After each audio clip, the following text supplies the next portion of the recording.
Hey buddy, if you are new to the channel, please don't forget to like, subscribe, and comment. Now let's begin the story. I never planned to fall for Alex. When we first met, I wasn't even looking for someone. I was 28, a single mom raising my 6-year-old son, Noah, and working 2 part-time jobs just to keep our small, one-bedroom apartment in Northeast Portland. My days were a blur of packing school lunches, shuttling between work and daycare, and collapsing into bed with my laptop still open. Dating was a luxury I couldn't afford, emotionally or financially. But then there was Alex. We met at a friend's backyard barbecue in early October, the kind where the air smells faintly of wet leaves and smoke from the grill. He was standing near the fire pit, hands tucked in the pockets of a worn denim jacket, quietly sipping a beer while everyone else was shouting over the music. I was carrying a plate of potato salad and trying not to trip over the uneven patio stones when he glanced up and said, "Careful, that steps claim 3 victims already tonight." It was such a small thing, but it made me laugh. His voice had a calm, steady weight to it. The kind of voice you believe without thinking. We ended up talking for an hour. He told me he was a contractor specializing in restoring old houses, said he liked bringing forgotten spaces back to life. There was a humility about him that felt rare. No bragging, no flashy gestures, just quiet attention. When I mentioned Noah, there wasn't the awkward pause I'd grown used to. He just smiled and said, "He's a lucky kid." For weeks after that night, he'd text me little things. A photo of a half-finished bookshelf, a bad joke about rain in Portland, breaking news, water falling from sky, residents shocked. A picture of his lunch asking if it passed my nutrition standards. By Thanksgiving, we were officially together. The first time Noah met Alex was at a Saturday morning farmer's market. Alex bought him a warm cinnamon roll the size of a baseball glove and crouched down to show him how to feed the ducks at the park pond. That afternoon, Noah drew a picture of Mom, Alex, and me in crayon. Alex had broad shoulders and stick-figure hands holding ours. It scared me how easily Alex fit in. By February, he was spending most nights at our apartment. By March, we were at his place more than mine. A small craftsman house on the edge of town, backed by woods. He'd renovated almost every inch himself. The creak-free floors, the reclaimed wood dining table, the built-in bookshelves. There was something comforting about it, like stepping into a space meant to last. We moved in with him that summer.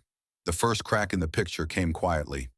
It was July, and I told a story at dinner about how Noah had once tried to eat a crayon when he was 2. Halfway through, Alex interrupted. "No, that's not how it happened. You said he tried to eat Play-Doh. It wasn't a big deal, but the way he said it, like I was wrong about my own memory, left me off balance." Over time, those moments grew. If I mentioned my job, he'd remind me how hard it was to find someone willing to date a woman with a kid. If Noah spilled something, Alex would sigh and say, "He's got to toughen up sometime." But he was also the man who fixed my car for free when the alternator failed, who built Noah a treehouse in the backyard, who could make me laugh until my sides hurt. I told myself the good outweighed the bad. January 17th, 2026. The morning was cold, sunlight pale and thin through the kitchen window. Noah was still in his dinosaur pajamas, munching on cereal.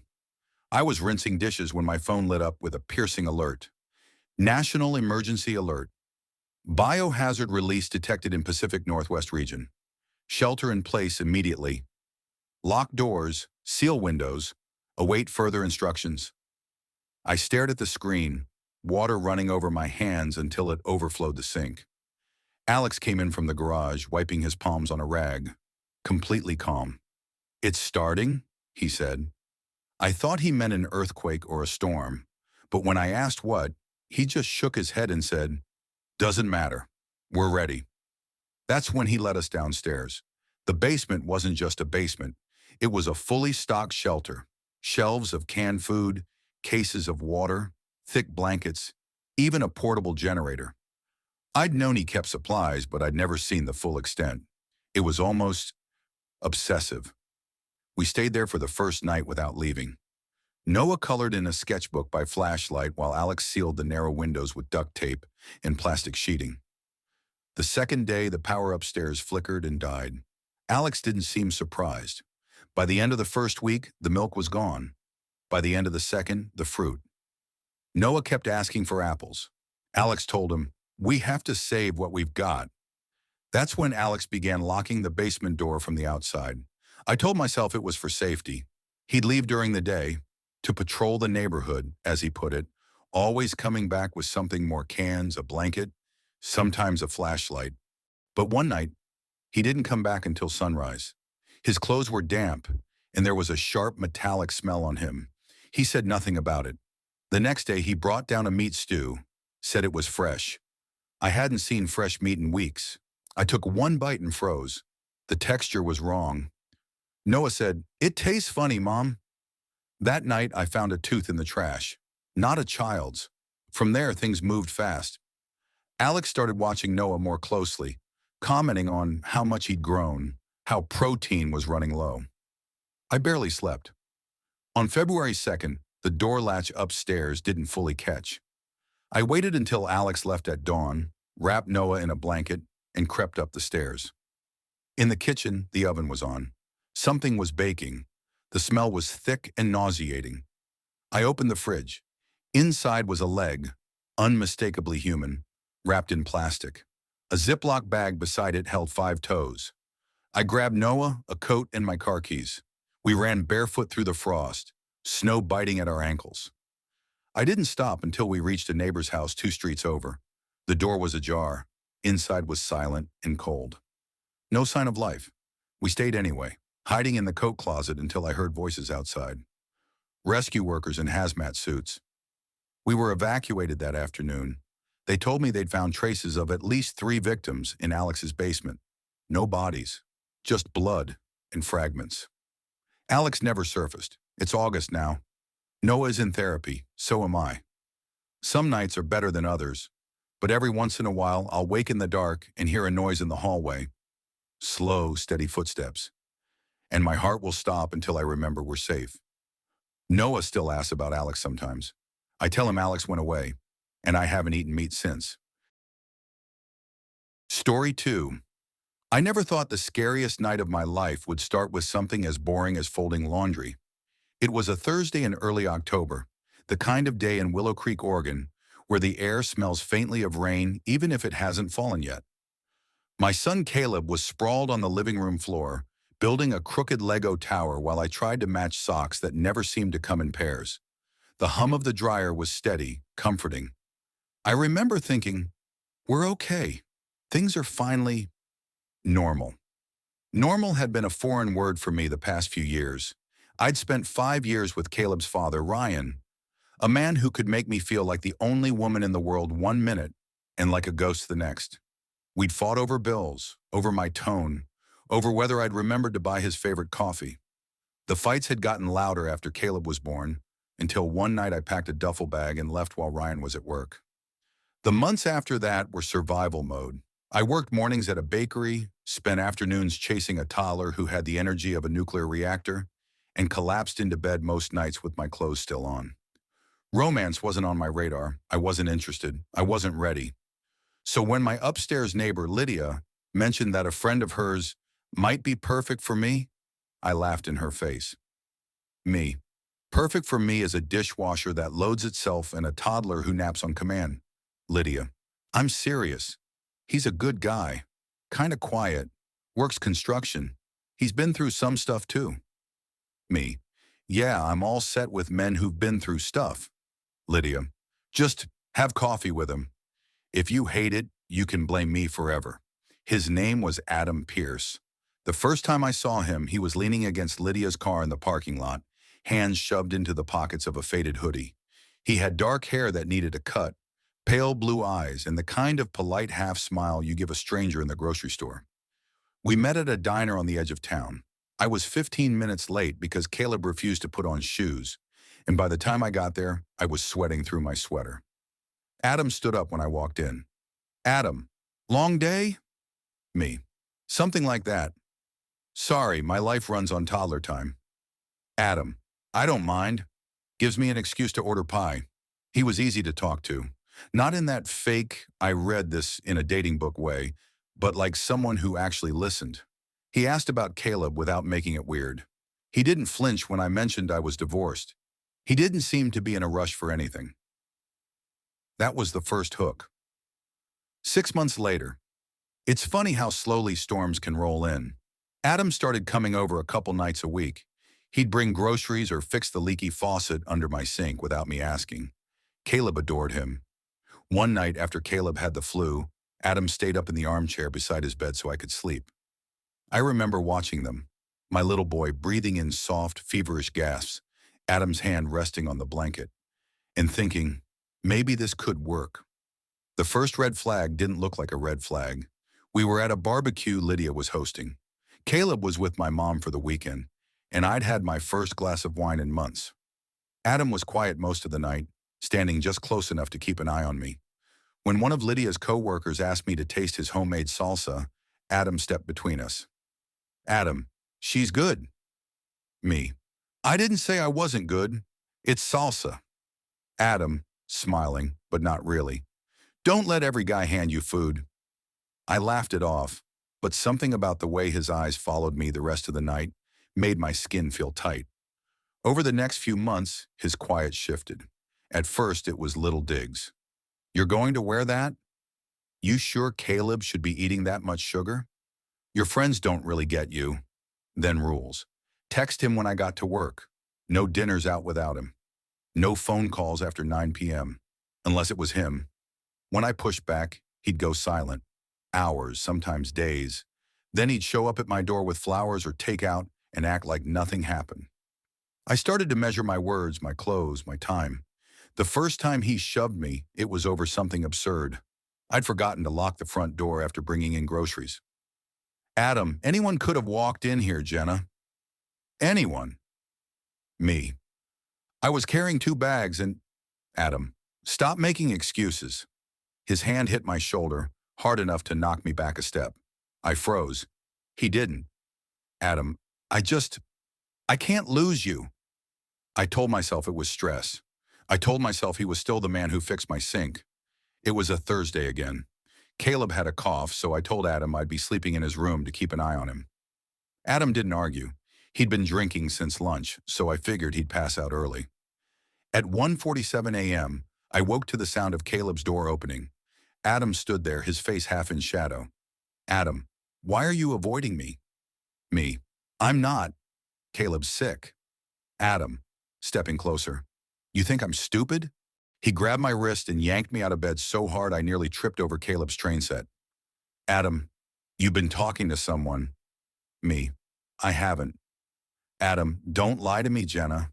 His voice was low, steady, scarier than if he'd been screaming. He dragged me into the kitchen, shoved me into a chair.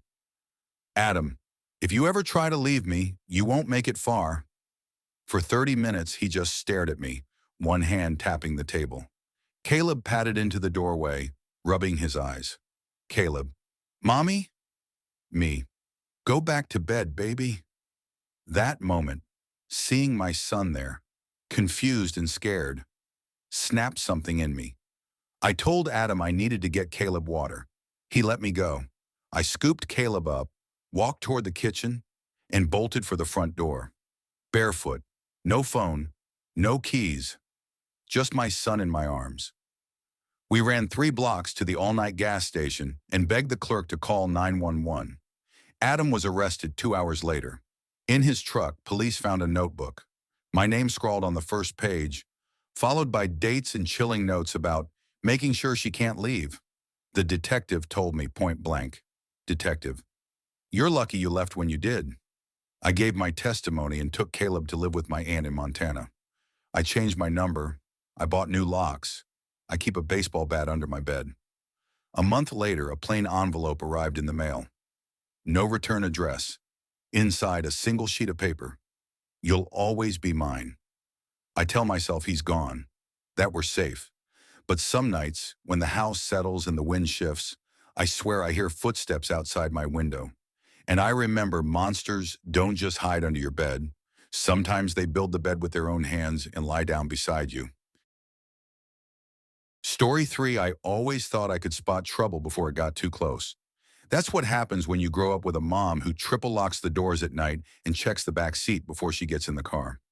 By the time I was 20, I'd lived in 3 states, switched schools twice, and was certain I had enough street smarts to keep myself out of harm's way.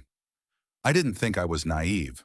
I didn't think I was the kind of girl who'd get so caught up in a romance that she'd ignore every sign pointing toward danger. But then came Aaron Miles. It was the fall semester of my junior year at Silver Valley College in upstate New York. The kind of quiet, tree-lined campus that made you feel like bad things happened everywhere else. Never here. I had just transferred in from a community college back in Ohio. I wasn't here to make friends, much less fall in love. My plan was simple: keep my head down, focus on my nursing degree, and avoid drama. The last thing I needed was another distraction. My last boyfriend back home had been controlling, nothing Lifetime movie level, but enough to leave me with a habit of double-thinking everything I said. Aaron didn't appear in my life like some storm or cinematic crash. He was just there one afternoon in the library, standing at the end of my table, asking if he could borrow my charger. Yeah, I said, handing it over. He had that kind of face that wasn't perfect, but impossible to look away from. Warm brown eyes, a small scar running from his eyebrow to his temple. He smiled like he'd known me before, a smile that made me feel noticed without being exposed. The next time I saw him was 2 days later, in the dining hall. "You're the charger girl," he said, sliding his tray next to mine without asking. I laughed. "That's, not the nickname I'm going for." We talked until the dining staff started stacking chairs. His voice was low, deliberate, and he asked questions in a way that made you feel like your answers actually mattered. I told him about Ohio, about my mom, about how I didn't go to parties much. He listened, really listened, like I was the most fascinating person in the building.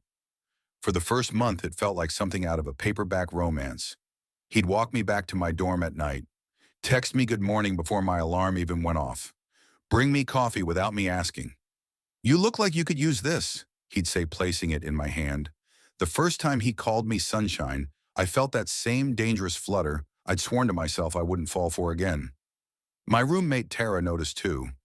"He's intense," she said one night as we were folding laundry. "Intense good or intense bad?" "Not sure yet," she replied, and that should have been my first warning. It started changing in little ways. Aaron began canceling plans last minute. No explanation, no apology, just can't tonight. "Sorry." When we were together, he seemed distracted, glancing over my shoulder like he was waiting for someone. One night when I joked about him keeping secrets, he didn't laugh. "Some things you're better off not knowing," he said quietly. I tried to tell myself it was nothing. People get stressed. People pull away, but that gnawing feeling stayed. The shift hit hard one Thursday evening in late October. We had an early dismissal from lab, and I stopped by the coffee shop across from campus. That's when Maya Rivera, a girl from my microbiology class, slid into the seat across from me. "You're dating Aaron, right?" she asked, voice low. Uh, yeah. Why?" Her eyes darted toward the window before landing back on me. "Just be careful. Don't go anywhere alone with him off campus. Seriously." "What are you talking about?" I laughed nervously. She didn't answer right away. "Has he ever told you where he lives?" I froze. "He has an apartment on Cedar, I think." "You think?"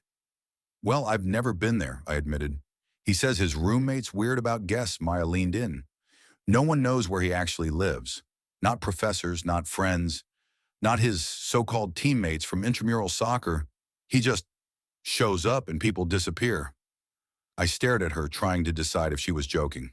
She wasn't. That night, Aaron texted, "Meet me outside the East Gate at 8. Want to walk you home?" I went, partly to prove to myself I wasn't paranoid. He was leaning against the fence, hands in his jacket pockets, looking like nothing had changed. "Hey, sunshine," he said softly. We started walking, but halfway down Brookside Avenue, I asked, "Aaron, are you cheating on me?" He stopped. His jaw tightened. "Where the hell is this coming from?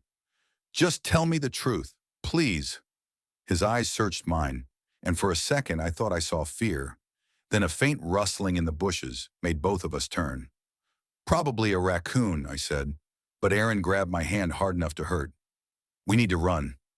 We ran 3 blocks before ducking into the empty playground by the old church. The air smelled like wet leaves. My lungs burned. "What's going on?" I demanded. "There's someone following us." "Has been for months," he said. "They've been leaving notes, threats. Said if I didn't end things with you, they'd hurt you." My chest tightened. "Who?" "I think it's someone from your bio class," he said after a pause. "That girl, Maya." Before I could respond, the metal slide groaned. Someone was climbing it. Slowly. Aaron pulled me. "We're leaving." We bolted across the street, into the shadows of the park. That's when the figure stepped into the light. It wasn't Maya. It was Tara. Her lip was bleeding, her sweatshirt torn. "Lena, you need to run," she gasped. "He's not protecting you. He's hunting you." I froze. "She's lying," Aaron said smoothly, his grip tightening. "She's obsessed. She's been stalking us." Tara's eyes locked on mine, pleading, "Check his basement." The next day, Tara was gone. The RA said she'd left school for personal reasons. 2 days later, Aaron finally invited me to his apartment. It was a small, neat house at the end of a dead-end road. Too neat, no photos, no signs anyone else lived there. In the basement, he showed me a wooden box. "These are the letters she sent," he said, handing it to me. I opened it. It wasn't letters, it was hearts. Preserved. Not animal hearts. I knew that instantly. One had a tattoo, a tiny clover, identical to the one on Tara's wrist. Aaron watched my face carefully. "You believe me, right?" I forced a smile. "Of course." But that night I didn't sleep, because I finally understood the truth. The only thing more dangerous than knowing he was a killer was realizing I was next.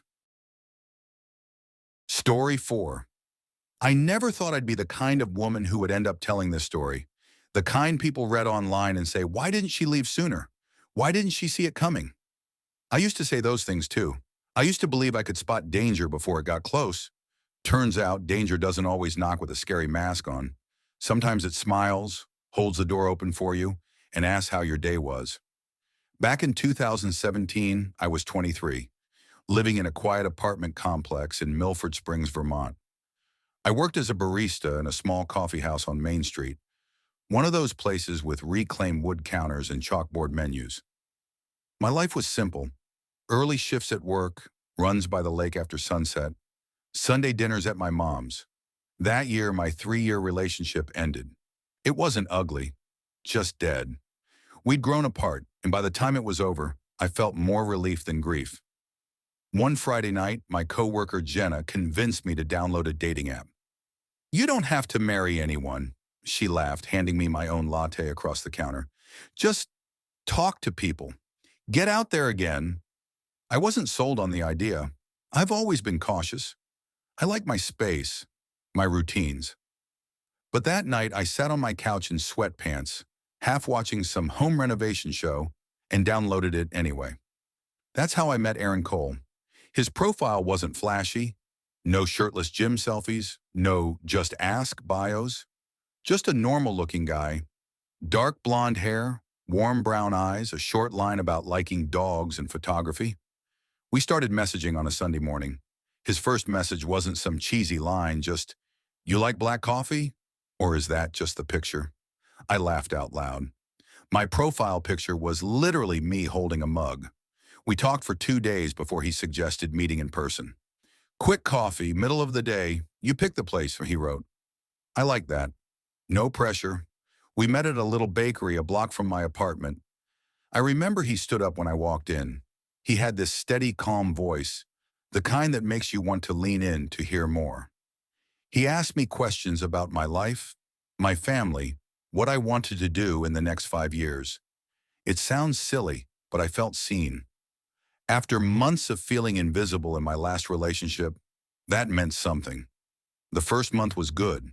We'd go for late-night drives, cook pasta at his place, binge-watch thrillers. He'd show up outside my work sometimes with coffee for me on my break. It all felt sweet. If I'd known what that sweetness would turn into, I would have told him to leave the coffee on the curb and never speak to me again. It started small. One evening he texted, "Who was that guy you were talking to at the register?" I told him it was Chris, a regular who'd been coming in for over a year. Aaron replied, You were laughing at something he said. It felt like a weird comment, but I brushed it off. I told myself some guys are just a little insecure. Then came more questions. Why did it take me 12 minutes to answer a text after my run? Who was I sitting next to at the park? Did I still talk to my ex? I kept explaining, reassuring, smoothing it over. I told myself it would pass. One afternoon, I mentioned that our delivery driver, Mark, had helped me carry a heavy box of syrup into the back room. Aaron's face changed. Why didn't you ask Jenna to help? Because Mark was standing right there. It wasn't a big deal, I said, laughing. So you just let any guy put his hands all over your stuff? I blinked, thinking he was joking. He wasn't. That night, I slept with my phone on silent. By the end of week 8, I was exhausted. I missed breathing without checking my phone. I missed my own thoughts.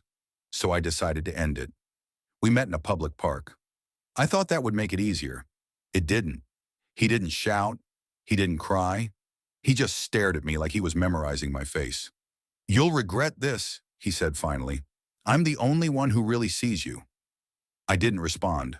I just walked away. I thought that was the end. At first, it was just a message a week later. Hope you're doing okay. I didn't reply. Then another. You really think someone like Chris is better than me? Blocked. That's when the burner numbers started. New emails. Social media DMs from accounts with no pictures. You owe me a real goodbye. You're making a mistake. I can't stop thinking about you. I changed my number. My manager gave me different shifts so my schedule wasn't predictable. Then I saw him at the grocery store. I was in the baking aisle comparing cake mixes when I heard, Emily. I froze. He was holding a basket, smiling like we'd just run into each other by chance. I didn't expect to see you here, he said. I have nothing to say to you. You don't have to say anything. I just wanted to see you. I backed away. Don't follow me. I'm not following you. I shop here. I left my cart and walked out. In the parking lot, I heard him call after me. Don't walk away from me, Emily. Don't do this. 2 days later, he came to my job. I was halfway through painting a customer's nails when the bell above the door chimed. I looked up, and my body went cold. Aaron walked in like a customer, sat down in the waiting area, and just watched me. I whispered to my coworker, call the police. He stood up. Can we talk? Just a few minutes. Outside. No. Why are you making me look crazy? He took a step forward before Jenna came between us. You need to leave, or the cops will meet you here. He stared at her, then at me, and walked out. The police told me unless he touched me or directly threatened me, there wasn't much they could do. A week of silence passed. Then came the knock. It was just after 11:30 p.m. I was home alone, curled on the couch watching a cooking competition. At first it was a light tap, then another, then pounding. I peeked through the peephole. Aaron. I backed away, my heart pounding in my throat. He looked wrong. His hair was messy, his shirt wrinkled, his eyes wild. I know you're home, he shouted. I see your car. He kicked the door. I grabbed my phone and dialed 911. Please hurry. Glass shattered. He'd broken the front window. He climbed inside. Why would you ghost me after everything? I backed into the hallway, clutching my phone, whispering to the dispatcher. He grabbed my arm. I screamed. And then the front door slammed open. 2 officers tackled him to the ground. He screamed my name as they dragged him out. Aaron spent 33 days in jail for breaking and entering. I got a restraining order. I moved. I changed my number, my locks, my routines. I haven't seen him since. But I still check the peephole every night. I still look over my shoulder in parking lots. And sometimes, just after midnight, I swear I hear it. That first, soft knock. Fear doesn't need a reason. It just needs a memory. And Aaron gave me enough memories to last a lifetime. Story 5. I used to tell people my first real breakup was the worst thing that ever happened to me. I laugh at that now. The kind of bitter laugh you give when you realize you had no idea what worst meant. I met Aaron when I was 17, back when I still thought love could save anyone. He was 20, which my friends all said was kind of creepy, but I liked the way he listened to me. how he remembered every little detail I told him. We met through a part-time job. I worked at a small cafe near the boardwalk in Fairfield, North Carolina, and he came in one evening just before closing. He ordered a black coffee and asked me about the book I was reading behind the counter. It was The Bell Jar. He'd read it too, he said, but don't worry, I'm not as depressing as that guy Esther dates. I don't remember exactly what made me give him my number, but by the time the shop lights went off that night, I was already looking forward to his texts. The relationship was a slow build at first. A few late-night walks on the pier, cheap diner breakfasts on my days off. But Aaron had a way of taking up all the space in your life without you realizing it. By my 18th birthday, he was my whole world. And then, the cracks started to show. Aaron didn't like my friends, said they put ideas in my head. He didn't like when I didn't text him back right away. Once, when I left my phone in the car during a shift, I came back to 37 missed calls. I broke up with him 3 days before I left for college in Virginia. I told him I needed space. He told me I'd regret it. I blocked his number. For 2 years, I didn't hear from him. I moved on. I dated other people. Aaron became just another bad decision in my memory. It was the summer after I turned 20 when he came back into my life. Though came back isn't exactly the right phrase. More like showed up. My parents had gone away for the weekend to visit my aunt in Raleigh. I was home in Fairfield, house sitting, just me and our golden retriever, Charlie. It was a Friday night in late July. The air was heavy and warm, and the cicadas were so loud you could almost forget the silence inside the house. I was curled up on the couch in an oversized t-shirt, scrolling Netflix when my phone buzzed. A number I didn't recognize. Unknown. Hey, long time. My stomach flipped. I didn't have to ask who it was. Me. Aaron? Unknown. You remembered. I didn't reply. My thumb hovered over the block button, but before I could press it, another message came through. Unknown. I'm in town. Thought we could catch up. I stared at the screen. My heart was pounding, but my brain kept trying to be rational. Maybe he was just passing through.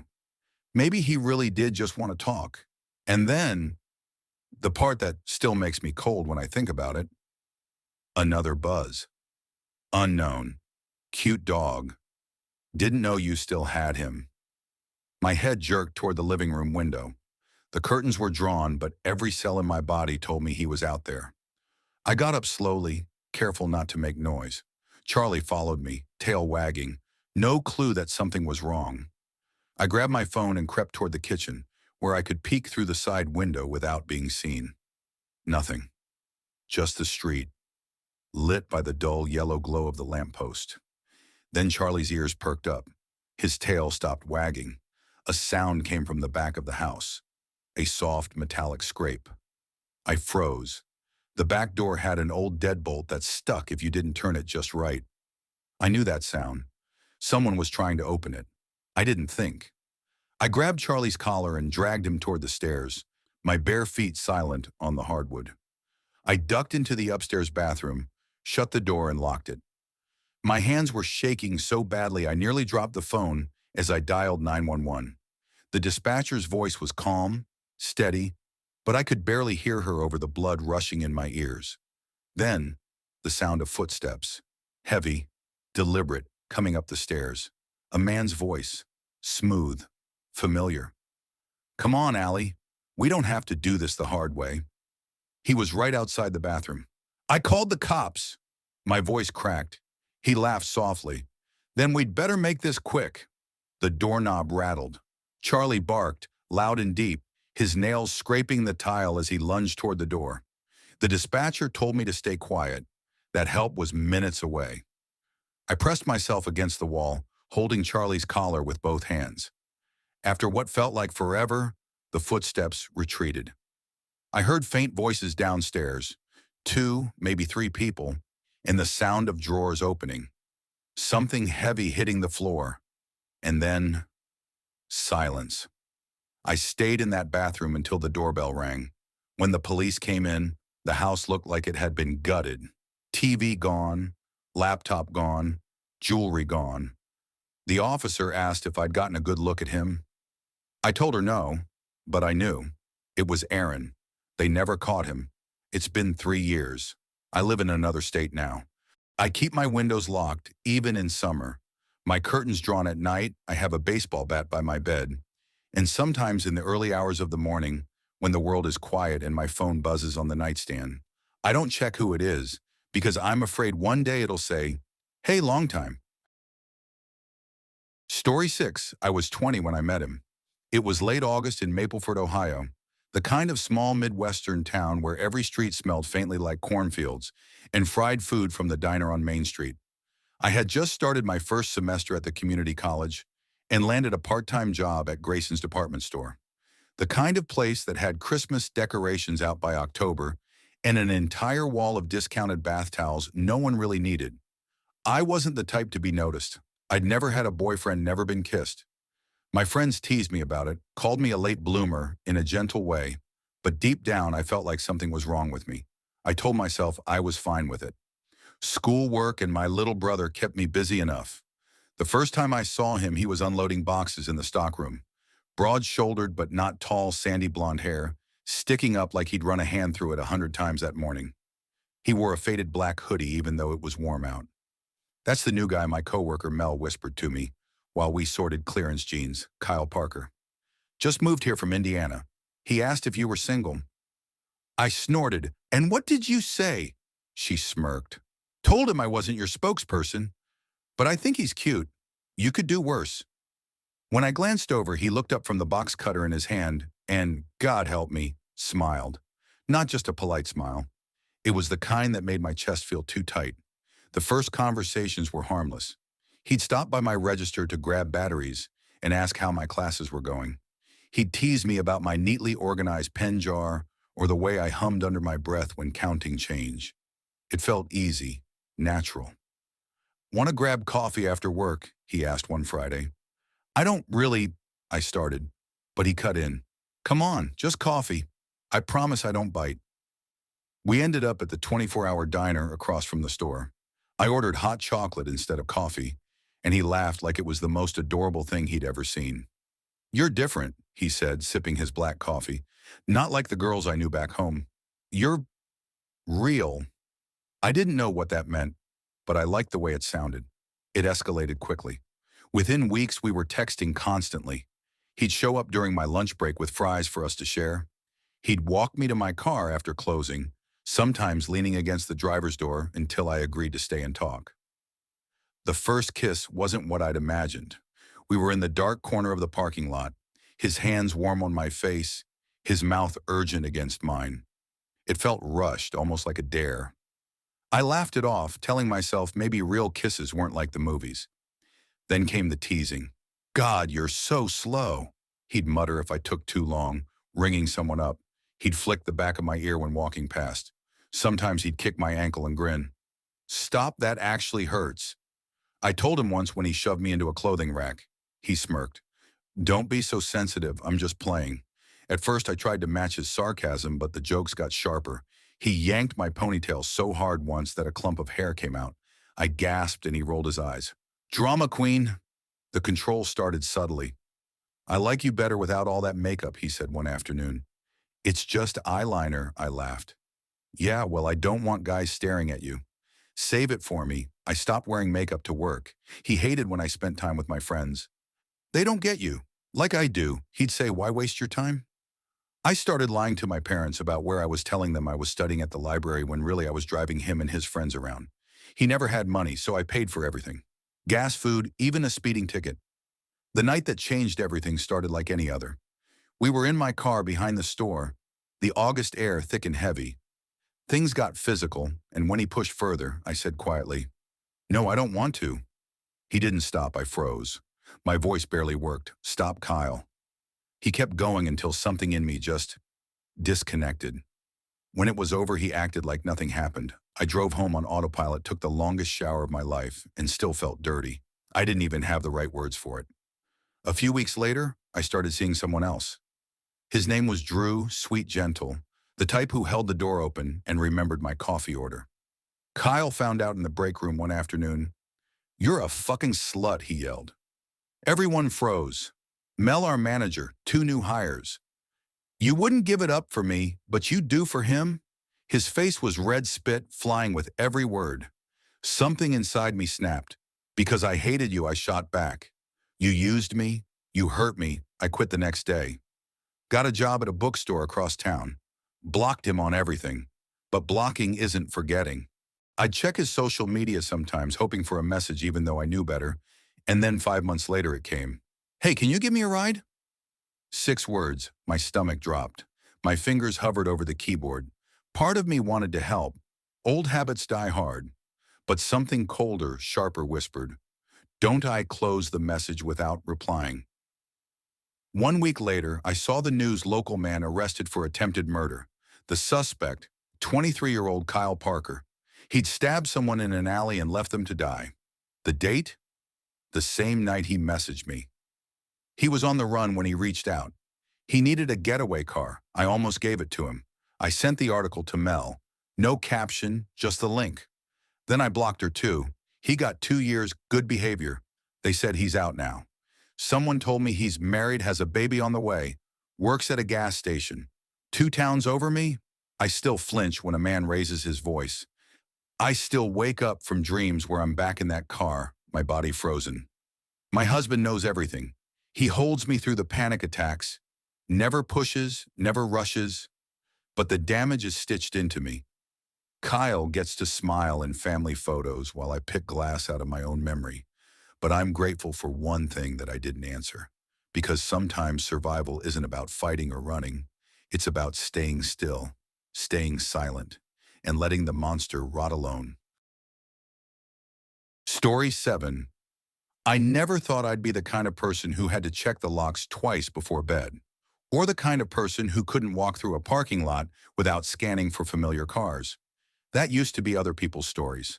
The kind you read in news articles and think, I'd never let it get that far. But it's been almost 4 years and I still can't shake it. Back then, I was living in Cedar Bluff, Missouri. Small, flat town. One of those places where the same 3 bars keep recycling the same groups of people on Friday nights. I rented the top half of a 2-story house that had been chopped into apartments. It wasn't much, but it was mine. I worked full-time at a distribution center for a home goods chain. Long hours, forklifts humming in the background, heavy boxes stacked taller than me. My free time was sacred. I guarded it with the stubbornness of someone who spent too many Saturdays working mandatory overtime. That's the night I met Evan. It was a Thursday, weirdly enough. I'd gone to O'Malley's pub with my friend Kendra after work. The kind of place with sticky floors, too loud classic rock, and a smell that was half beer, half fryer grease. I was halfway through my second hard cider when Kendra leaned in and said, don't look now, but that guy at the end of the bar, he's been staring at you for like 10 minutes. Of course, I looked immediately. He was tall, broad-shouldered, wearing a worn baseball cap and a faded hoodie. His eyes were this sharp, pale green that caught the dim light whenever he shifted. And yeah, he was definitely looking at me. Kendra smirked. Go on. I rolled my eyes. Nope, not interested in becoming anyone's Thursday night regret. Except 5 minutes later, he was standing next to me. Hey, he said, his voice deep but kind of quiet, like he wasn't used to talking to strangers. Can I buy you another one of those? He nodded toward my cider. I hesitated, then shrugged. Sure. We talked for over an hour, about dumb stuff at first, music, our jobs, the fact that Cedar Bluff had a serious pothole problem. He told me he worked at a machine shop a few towns over, loved fishing, hated grocery shopping. I told him I'd once tipped over an entire pallet of throw pillows at work and walked away like nothing happened. He laughed like it was the funniest thing he'd ever heard. When we left, he didn't kiss me, just asked for my number and said, I'll call you. He did. The next day. At first it was good. Better than good. He had this way of making me feel like I was the only person in the room, even in a crowd. The first few weeks were a blur of long phone calls, takeout dinners, and staying up too late just to talk. He brought over little things. His favorite hoodie, a blanket from his couch, a couple of mugs, because your kitchen's too empty. By week 3, he was spending most nights at my place. I didn't notice how quickly it was happening. I just liked the company. The first red flag was small.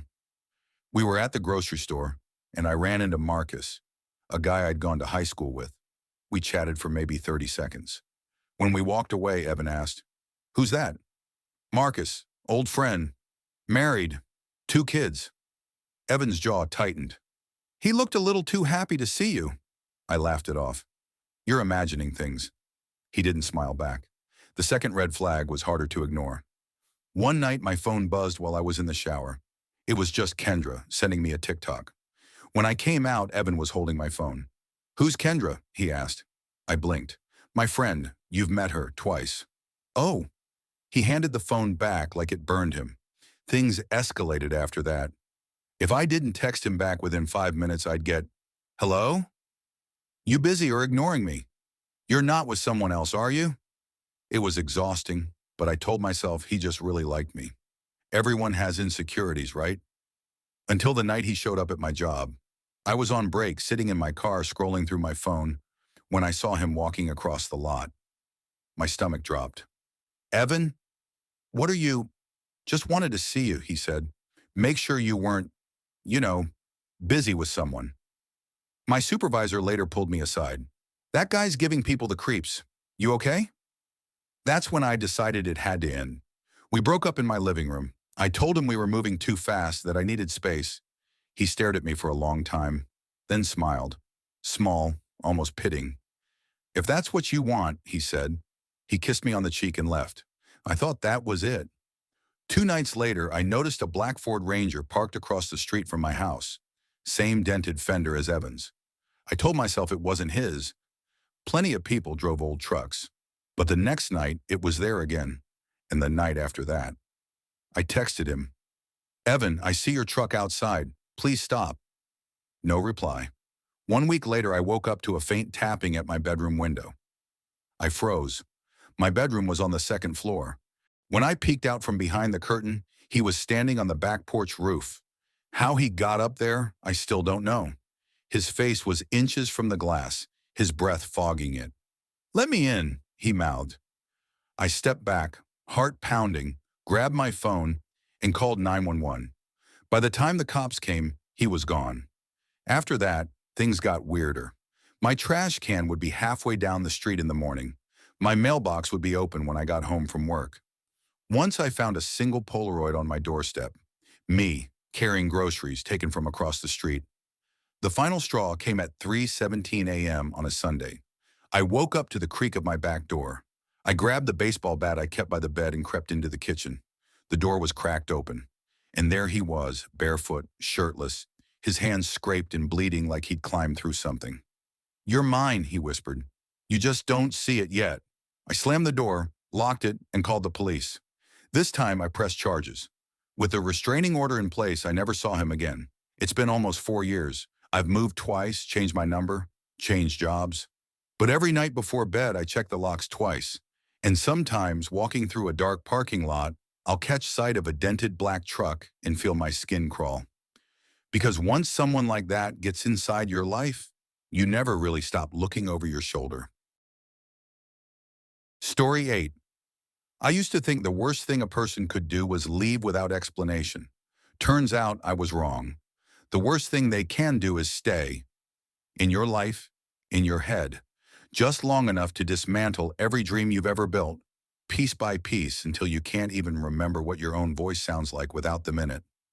I didn't figure that out until I met Dean Harper. Madison isn't the kind of place you expect your life to fall apart.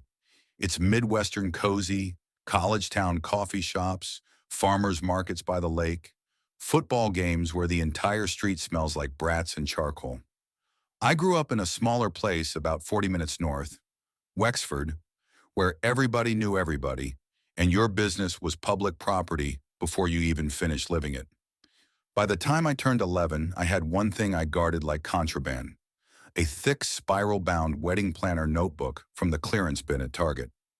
I'd fill it late at night under my comforter, sketching dresses in pencil, clipping magazine spreads of peony bouquets, writing music cues for the processional.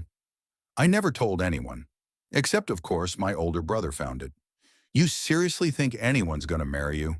Tyler had laughed, flipping the pages with greasy hands from the chips he'd been eating.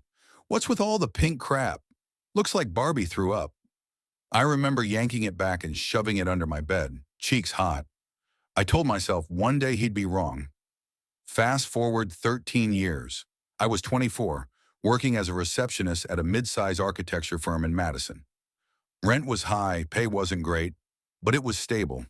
Dean worked 3 floors up in the same building. An IT consultant contracted for some massive systems overhaul. First time I saw him, I was in the elevator with a box of print proofs balanced on my hip. He stepped in, 6 foot maybe, lean in that runner's way, dark gray blazer, worn leather briefcase. He glanced at the box, then at me. Looks heavy, he said. It's 30 pounds of cardboard and ink dreams. I deadpanned, and he smirked. The first actual conversation outside of hello happened during a fire alarm drill. I'd left my phone at my desk, was standing out on the sidewalk in the cold. He walked over, offered his phone so I could check the time. We talked about the weather, the drill, how pointlessly often the building scheduled them. He had that easy, contained confidence, never filling silence for the sake of it, but also never making you feel the silence was uncomfortable. A week later, he invited me for coffee at a place across the street. Then dinner. Then I found myself rearranging my Saturday mornings because he liked cooking pancakes for me. Dean wasn't loud about affection, no grand gestures, but he listened. Really listened. When I told him about my parents' brutal divorce, he nodded, said, "That must have been hell to watch." When I mentioned my brother and I barely spoke anymore, he said, "Sometimes blood's just geography." When I told him about my miscarriage at 21, his hand just tightened around mine. After a year, he proposed. It wasn't the cinematic moment from my childhood notebook. No music, no rooftop skyline. Just Dean in our apartment, slipping a simple ring on my finger while pasta boiled on the stove. I told myself that was better. Real. The first time something felt off was a week after we got engaged. We were scrolling through venue ideas in bed. I showed him a photo of a glass conservatory outside Chicago, draped in string lights, surrounded by snow-dusted evergreens. "It's gorgeous," he said, eyes still on his phone. "But do we really want to blow that much on one day? I thought you said you wanted it to feel special." "I do," he said, kissing my shoulder. "But can it be special without draining our savings?" I offered to cover the deposit from my own account. He smiled but didn't say thank you. A month later, we talked about making the wedding child-free. "I get it," he said, "but my sister just had twins. She's not going to want to leave them." "I'm not banning kids from existing, Dean. I just want the ceremony focused." "Sure," he said, shrugging. "Your call." It wasn't really my call. The planning slowed. Dean started forgetting our vendor meetings. Guest list talks ended with him sighing, rubbing his temples. Then one night, after cake tasting, he leaned across the table in a booth and said, "Do you really think we need 5 tiers? Feels childish, like you care more about the wedding than the marriage." I didn't answer. Not because I agreed, but because something inside me tightened, the part that feared he might be right. 3 weeks before the wedding, my brother Tyler called. We hadn't talked in 2 years. "I heard you're banning kids. That true?" he said. "Yes, but you think I'm driving 4 hours without my boys? Get over yourself." I offered a compromise. Ceremony child-free, reception open. He laughed. "Jesus, you sound like Mom. Controlling everything. Good luck with that." That night, Dean poured himself whiskey and told me, "I talked to Tyler. He thinks you're being unreasonable, and I kind of agree." "You went behind my back?" "I'm trying to keep peace. We're getting married, remember?" The argument circled until I stopped talking. 2 weeks before the wedding, Dean hosted a guys' night. I stayed with a friend. When I came home the next morning, the trash was full of beer cans, and there was a red satin bra wedged between the couch cushions. Not mine. When I confronted him, he didn't deny it. "It didn't mean anything. I was drunk. Don't throw this away over one mistake." I walked into the bathroom, locked the door, and sat on the floor until my legs went numb. I didn't cry. The next morning, I called the florist, the caterer, the photographer, canceled everything. Dean texted once, "You'll never find anyone else who puts up with your crazy." I moved into a tiny studio in Chicago. blocked his number, boxed up the old wedding planner, my childhood dream, and shoved it into the back of the closet. It took months before I could stand to hear someone say my name in a soft tone without flinching. A year before, I could walk past a bridal shop without feeling sick. 2 years before the dream stopped, the ones where I was walking down an aisle toward an empty altar. Dean's engaged again now, to someone who looks a little like me and a lot like she doesn't say no. As for me, I still believe in love, but I believe more in boundaries, in gut instincts, and in walking away before the doors lock behind you. Story 9. I was 24 when I met the man who would almost ruin my life. Not in the way movies warn you about.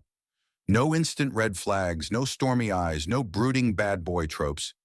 Just a warm smile, a calm voice, and the uncanny ability to make me feel like the most interesting person in the room. The dangerous ones never come waving warning signs. They slip in quietly, like a draft under the door. You don't notice until you're shivering. Back then, I was living in Dover Falls, Ohio, a town so small you could fit all its downtown in 3 city blocks. I worked at a local bakery called Harper's Hearth, where mornings started at 4:30 a.m., and the air smelled like cinnamon and burnt espresso. My days were simple. Work, head home to my tiny one-bedroom above a hardware store, and call my mom in Indiana once a week to assure her I was eating vegetables. I wasn't looking for love. I wasn't even looking for friendship outside the handful of people I'd known since high school. My last relationship, a messy, on-again, off-again thing with a guy named Drew, had left me allergic to drama. I wanted quiet, predictable, safe. That's probably why I noticed Adam. It was late October, the kind of crisp Midwest day where the air smells faintly of wood smoke. I just finished the morning rush at the bakery and was carrying 2 boxes of leftover muffins to donate to the library staff across the street. That's when I heard a voice behind me. "Need a hand with those?" I turned and saw him. Tall, light brown hair that caught gold in the sunlight. A charcoal coat that looked expensive in a way that didn't scream, "Look at me." He held out his hands and I, a little embarrassed, handed him one of the boxes. We walked to the library together. His name was Adam Blake. He had just moved from Chicago to get some breathing room and was working remotely for a consulting firm. I didn't think much of it at the time. Strangers in Dover Falls usually stood out, and polite conversation was just small-town reflex. But Adam didn't fade into the background like most newcomers. He showed up at the bakery again 2 days later, and again the next week. He never stayed long, never flirted overtly, but he asked questions about my job, about Dover Falls, about what I wanted to do when the bakery stopped being enough. That last one lodged in my chest. Nobody had ever asked me that. By November, we were seeing each other a couple of times a week. Coffee in the mornings, walks by the river in the evenings. Adam had a way of making the world feel slower. He didn't check his phone every 5 minutes, didn't rush conversations. I found myself telling him things I usually kept locked away. How I'd once planned to go to culinary school in Boston, how my dad had walked out when I was 12, how my older brother and I hadn't spoken in 5 years after a fight over our mother's care. He listened without judgment, or so I thought. We had our first kiss in his apartment, a minimalist space above the old post office, all exposed brick and big windows. He cooked dinner that night, seared salmon with roasted vegetables, and poured wine like he'd done it 1,000 times. "Here's to something good," he said, clinking his glass against mine. Something good. That's what I believe we were. The first time Adam made me feel small, it barely registered. It was early December, and I'd just gotten off a long shift. Flour was still dusted across my sweater when he called, asking me to come over. I said I was exhausted, maybe tomorrow. He laughed, a short, humorless sound. You know, not everyone would turn down their boyfriend after 1 month. But if you're tired, you're tired, I told myself he was joking. Still, I grabbed my coat and went over. That became a pattern. By January, Adam was talking about me visiting Chicago with him for a weekend. "You'll love it," he said, "and it'll be nice for you to see what life is like outside Dover Falls." It was the first time I realized he thought of my town as small in a bad way, but I went, Chicago was dazzling. High rises glittering against the lake, Restaurants that served dishes I couldn't pronounce, Adam, slipping cash into valet attendants' hands without blinking. But there were moments that didn't sit right, like the way he introduced me to his friends. This is Claire. She makes amazing bread, and she's never lived anywhere bigger than a cornfield. They laughed. I laughed too, but my cheeks burned. The changes in Adam were gradual, like a tide wearing away the shoreline. February. He started suggesting I wear certain clothes when we went out. That blue dress makes your legs look amazing, he'd say. If I wore something else, he'd frown. Guess you're going for the comfortable look tonight. March. He began commenting on my friends. Lena's nice, but she's kind of a downer, don't you think? I saw Lena less in April. He asked why I never posted about him on social media. It's like you're hiding me. I posted. He never posted about me. It was May when he first raised his voice. We were in his kitchen arguing over something stupid, whether I'd be coming to his co-worker's wedding in July. I said I might not be able to take off work. His jaw tightened. You can take off if you want to. Don't make this about money. I've paid for every single trip we've taken. I froze. He'd never thrown that in my face before. He apologized later, kissed the top of my head and said, I just want you there with me. I told myself love meant compromise. The night everything cracked open was in August. Adam had invited me over after a quick drink with friends. When I arrived, the apartment was dark except for the kitchen light. He was at the table, phone face down, half a glass of whiskey in front of him. I set my bag down. Everything okay? Do you ever stop questioning me? He snapped. I blinked. I was just, no. You were checking if I was drunk, or if I was with someone else. He laughed cold. That's what you think of me, isn't it? I said nothing. He stood, walked to the counter, poured another drink. You should leave if you can't trust me. So I did. I left. But I came back 2 days later. Late September, 1 week before his birthday, I found a message on his laptop while he was in the shower. I hadn't been snooping. The notification just popped up. It was from someone named Rachel. Last night was amazing. Can't stop thinking about you. When I confronted him, he didn't deny it. You're overreacting. It's not like I'm in love with her. We were on a break anyway. We were not on a break. I left his apartment with nothing but my bag and the shirt on my back. That night, I stayed in my car in a Walmart parking lot because I couldn't face my own apartment, the one filled with reminders of him. The next morning, I called my mom. I'm done, I said, my voice shaking. It took months to stop hearing his voice in my head, to stop second-guessing myself when I ordered coffee or wore something bright. But I learned something in those months. The worst thing someone can do isn't leaving, it's staying. Staying long enough to make you believe you can't live without them.